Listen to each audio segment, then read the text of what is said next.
Cuttack SCB medical रे ambulance head driver को पाद सेवा वीडियो सोशल मीडिया रे वायरल घटना रे कार्यानुष्ठान नहीं मेडिकल कर्तृपक्ष। अभियोग मिलवा परे संपृक्त हेड ड्राइवर शारदा प्रसाद मुदुली को कार्यांतर करा जायछि। अभियोगर तदंत पई एक कमिटी गठन करा जायछि।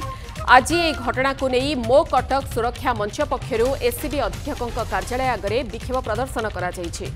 हेड ड्राइवर शारदा मुदुली अधस्तन ड्राइवर मानकु गोड़मोड़ा कामरे लगाउथिबार विजुआल सोशल मीडिया रे घुरी बुलुछि।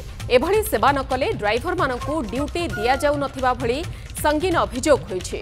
हेड ड्राइवर शारदा ड्राइवर मानकु विभिन्न व्यक्तिगत कामरे कराउथिबा मध्य अभियोग आसीछि। ता सहित खराब व्यवहार प्रदर्शन करिबा नै विभिन्न समय रे अभियोग होई आसुथिला।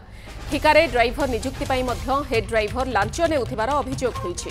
आज ए संपर्क रे एससीबी प्रशासनिक अधिकारी एवं एससीबी अधीक्षकों को किछि सामाजिक संगठन अभियोग पत्र प्रदान करिसेंते।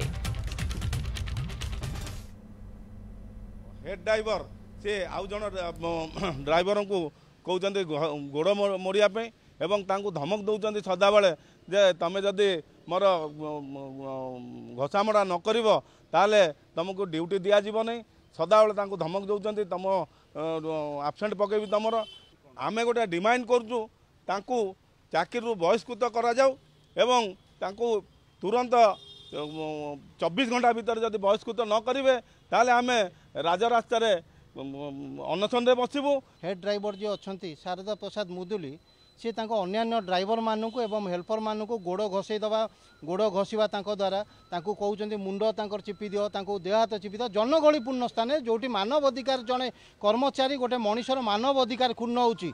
तेणुक आम कर्तृपक्ष को निवेदन करुचु एवं राज्य मानव अधिकार आयोग को लेखिकी देवु तांको तुरंत बहिष्कार करा जाऊ एवं जो प्रकार अमानवीय अकथनीय अत्याचार कर विरुद्ध आईनगत कार्यानुष्ठान ग्रहण करा जाऊ।